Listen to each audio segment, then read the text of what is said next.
Meanwhile, the recent incidents of violence and looting have raised questions over the level of social cohesion. Joining us in studio to talk about the acts of violence, acts on foreign nationals and social cohesion is Prince Africa Zulu of the Royal Onkweni House. Prince Zulu, thank you so much for joining us this evening on The Globe. Thank you for having me. Now, as someone who has been engaged in social cohesion projects, what's your view with what has been happening on the streets of Johannesburg recently? I think it's a very, very bad sight. But I think, again, it's a reflection of the true challenges that we are facing. We have a situation where our people, they are really showing their concern in a very rough and wrong way. With the situation that has gone out of hand in this country. Because we've got a situation where they're complaining about undocumented brothers and sisters who come from the other countries who are here, which make it hard in issues of crime and regulating and making sure that there is safety for the locals, because we've got people who are not on the systems. And then we've got issues as well with tax and the infrastructure is taking strain. The hospitals, are filled with our brothers and sisters who are not in the system, who are not budgeted for. And this puts such a strain to a point where our government is blamed for failing. But the truth of the matter is that when our government budget, they budget for the locals, and they use certain mechanism to measure, to make sure that they are doing this, and this is so much population that they are dealing with. But with the situation where there seems to be an unregulated activity and continuous borders that are open. But this is not time to point fingers. And I think that's where we're really dealing with it wrong. And I think it's not time to point fingers whether to our people and to anyone. I think we should learn lessons, and all of us collectively, as a country, we should just make time to sit down and reflect and seek for formidable solutions that are going to take the country forward. There is no doubt that there is a problem. There is no doubt that the problem is not temporal. And it is a fact. Our brothers and sisters that are here, the conditions in their countries, they are not conducive. We see a lot of our African leaders, some of whom the citizens are coming from. And they seem not to get the point that some of these Africans, brothers, that are they're here because the circumstances are beyond control. And some of them, they've said it, that they rather live under these xenophobic conditions in South Africa than return to their country. Now, I think we should try to educate our brothers more that, if you are in Rome, you have to do as Romans do. And you have got to respect the culture of Rome. You have got to respect the food, the law, and everything else. It can't be that when we are in South Africa and we are not of South African national, even though we are Africans, that we're going to ignore sort of the locals to a point where the locals are feeling that their space has been taken over. Even within South Africa, if I were to go live or open a business in Limpopo, there's a certain limit, naturally, that of space that I will play within and make sure that I don't go beyond. I think if we can find a way to create that balance, that our locals and the foreign nationals, our brothers and sisters, they must just learn to respect the locals and understand that they are being accommodated on a system like this with resources that are not adequate even for us as South Africans. And it has become such a human rights issue when some of the people raise it. Sometimes you find very good people, but because they come from certain wrong organizations, there's a gentleman, the mayor of Gauteng, Mashaba. He has said some of the things that make sense, some of the things that are really practical, but because of the affiliate that they belong to. So I wish that everyone can take away the political caps on these things and look at the situations genuinely. And if we do that, we'll be able to arrive to situations as African that we need to arrive to. Now, is it possible for South Africans and other foreign nationals to live side by side? We've seen sporadic violence erupting, and it is, labeled as xenophobic attacks and xenophobic violence. And this is over a period of a number of years. It erupts. A few years ago, we were having this discussion with you, and again, we're sitting here and having the same discussion on, xenophobic attacks and violence against foreign nationals. I think very much so. It is possible that we can all live in harmony. We have the embassies of these countries that are here. I think that all our governments and other governments that are here, I think they don't pay enough attention to the matter to say that when we've got, even in Zulu culture, if I have to leave my child in your house, I will probably make sure that I leave enough kettles to feed the child and all these things. I will never just leave the child and then one day complain that the child is thin and all these things, or you're beating up the child. So I think Africans need to understand that they need to be a reality in terms of setting aside resources for those nationals that are here, for those countries that are here.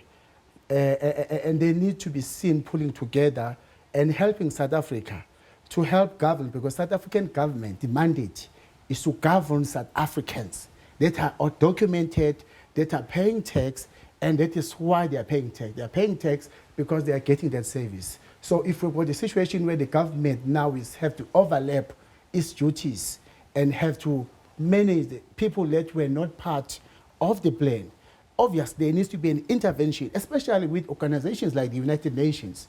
Human rights commissions. Human rights commissions, they only come after when the disasters happens. They don't seem to have proactive funds and plans to inject in creating this and fostering this integration of people, because they are in the business of integration, making these people, making sure that all foreign nationals anywhere, including South Africans abroad, they are being protected by this organization. But I think that they wait till it's late, then they start reacting. And as Africans, the culture of reacting is becoming a household behavior. And we need to always think more. And we have seen it with even our bridges. People wait for the bridge to collapse before then they see that 10 people die, then something's being done. We need to learn a new culture where we can be proactive and we don't wait for the crisis to hit. We know that we've got different nationals that are in one space, and we must be concerned. Social cohesion, how is it done? We've got a great minister, Natim Tetwa, who is really a champion of social cohesion. His department has really proven, and when we saw that he even incorporated the sport, and all these things are things that are really, really, really could work hard. But the truth of the matter is that the resources that South Africa provides are limited, because they are limited to the South Africans. Now, these events and all these things, when they don't have integration of these locals that are here, Nigerians that are here, the Pakistan that are here, they create problems. Another problem is that our African government, investors, so-called, when they come here and employ their own people, and missing an opportunity to empower and have that relationship one-on-one with the locals, where they can understand the culture of the country and all these things. If you're looking at this whole mess that's been happening, no one has been touching ShopRite and all this in South Africa. Why? Because ShopRite is employing the locals. You know what I'm saying? People were going past and banning the Pakistan, whatever. So I think that we need to respect, there has to be more of a law, a structure, a clear plan, a credible plan. When people are coming to invest in South Africa, we must know how much, how many they are and how much they are bringing into treasury. And this money must be held in trust. In case some things are happening, we have a security as a country to take to. Right now, everything that is happening is all in the pocket of the taxpayers, the South Africans. And that does not help the situation. And it is hard that we are going to continue to just say people must not be angry, people must stop this. But the truth of the matter, we must look at the cause. What is causing our people? What is causing so much outrage? What is causing so much anger? And to say we are blaming the government, we are blaming the ANC, we are blaming the president, I don't see how the ANC, the government, and anyone else can just individually be responsible for this situation, because no one has ever pushed and create more and more awareness to say we have a situation, it's a simple situation with electricity. We are caught off guard with electricity, but we knew that our township, numbers were growing, the population was growing, and everyone relaxed. But when the problem hit, we were hit by load shedding. This is not different from the load shedding. It's not different from any other system collapsing, and more problems are going to come. More heat is going to be had with hospital infrastructure, because we've got more foreign nationals in our hospitals. I'm not saying that it is wrong, but I'm just saying that if that is the case, let us get ourselves ready so that we don't have this situation where our locals are now taking the law to their own hands. They are not trained to deal with these matters of governing and diplomacy and so on. Obviously, they are going to do things in their mess and like the way it's been messy. And this is a situation that we are in at the moment. Now, what should government, traditional leadership and society at large be doing to end this impasse that, some locals and foreign nationals in terms of going forward? How do we find solutions and workable solutions? I think we need a change of culture. When our government and our leaders go to the community, they're always going there with speeches to address and tell them. It's more of a one-sided message that they are going to tell them. There's little bit being done on sort of research and getting feedback. And you can see that this thing is felt on the ground. It's a basic thing that started as little as a service delivery protest. And as people protest, and then there's where things they get out of hand. But there's still a huge opportunity that our leaders must stop the blame and stop playing politics at the wrong time. People have died. We've lost very incredible members of our continent, and including our own nationals. Some of them, they have been lost. Their soul has been lost in this thing. So we just need to all sit down and create a culture of talking and listening to our people. Because it's not like people have not been shouting and not been saying that there are problems that they are having on the ground.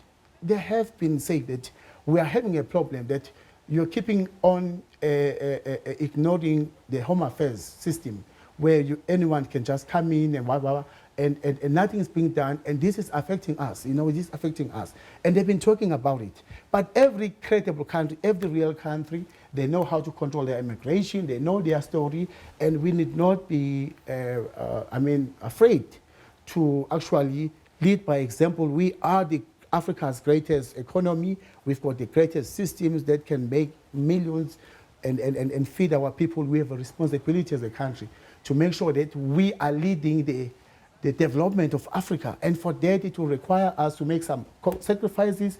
We're going to have to sacrifice even our own people if they are criminals, and to make sure that we go forward. I think that is the will that we lack that will. And this whole blaming politics, blaming card, it is not what our people need. It is not what we want. The parliaments need to make laws that are practical, that are relating to the crisis on the ground. We have drug problems in this country. Drugs were not available 20 years ago. They were like diamonds. Today, drugs every 5 minutes. Someone will offer you drugs, whether we're in a car or in a bus stop. It's a problem. We are not regulating even our clubs. Our women, you see them, they are taking drugs, and they are taking, by they are being treated in a way that is not, that doesn't reflect the dignity of the country, because they are not abroad. They are here. There should be a certain amount of dignity that we see given to our women. But the truth of the matter is that the whole thing is in a mess, and there's no one controlling it.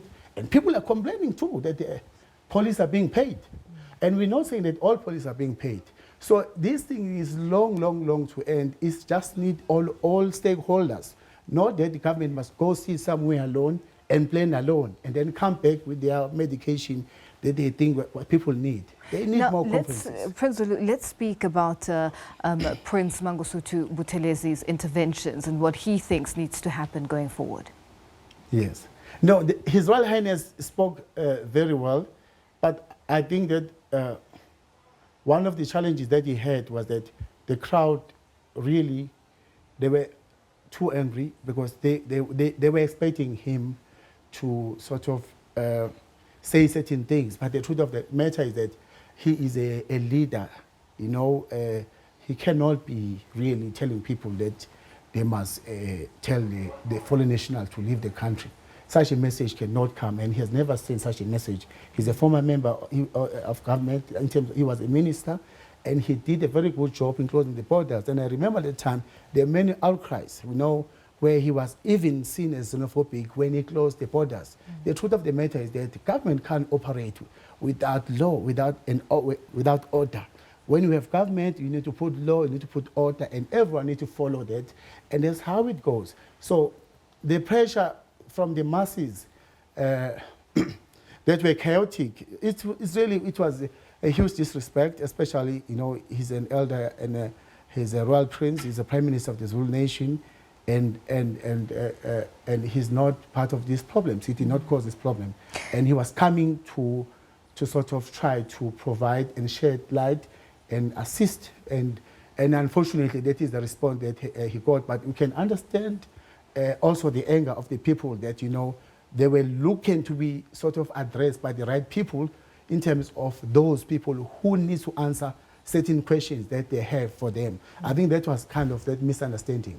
Now, Prince, very quickly, just in wrapping up, going forward, how do we repair relations between South Africa and countries on the continent? Because the recent incidents have, you know, seriously sort of dented the image of South Africa, you know, continent-wise and globally. I think it's a responsibility of all African states to take an initiative to make sure that their people don't leave their country, to make sure that there is rule of law, there is less corruption, and more people are staying in Nigeria, more locals are staying in Sudan, more locals are staying elsewhere or in Zimbabwe. We cannot become the hub of the continent where we can house everyone. It's just not enough. But we need to work hard in making sure that these relations that has come here as a result of the system, because I think the government has tried to sacrifice a lot for our African brothers, and people don't appreciate that, you never see it. The government has actually put itself on the line. People are angry at government because of it's trying to accommodate. So when we say that we need to mend relations, I think that the African continent nationals, Nigeria and everyone else, they need to appreciate that we are dealing with their problems in South Africa. We shouldn't be dealing with these problems. We shouldn't be dealing with issue of nationals here.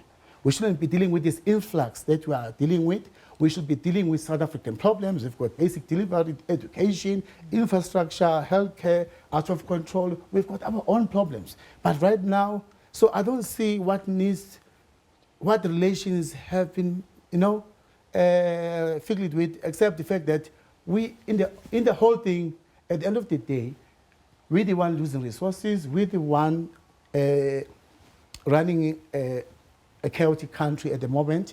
And if there's anything, is that collectively, everyone need to come back and they need to, even the diplomats, you know, they are very relaxed. They are living in aircons. We don't see what these embassies are doing in South Africa. They are just really relaxed. They are not running programs that are visible so that they can sell their country. You know, even the Nigerian artists are actually doing a better job in marketing Nigeria. You know, if you listen to the Nigerian music more, you tend to understand that, you know what, we're Africans. What are the embassies doing? Maybe they don't have enough budget to be able to help curb the problem. But the truth of the matter is that they should be having more budget that is going to deal with the fact that they've got more foreign nationals that are here. You know, like we have seen even with India. India have made some investment because there is a lot of Indians that are here in South Africa. They do try to engage, and right now we've got all these other programs going on. And you cannot dodge investing on your locals, on your people. So I don't see that South Africa has lost any relations. It's just that we need to work collectively, and we need to understand that we have a responsibility to take the continent forward, because China is prospering, is going forward. India is becoming the greatest giant. America, these three world powers are going to rule us if we don't unite. But at the same time, it's hard that we're going to unite at the expense of our resources. Everybody must sacrifice. It's going to be a joint sacrifice to build the continent. And it's not the duty of the ANC or the South African government to build this country separate or the continent. It's a collective effort that we should all engage in. Prince Zulu, thank you so much for your time. Thank you. That was Prince Africa Zulu of the Royal Onkweni House joining us live in studio. Time now for a quick break. More news when we return.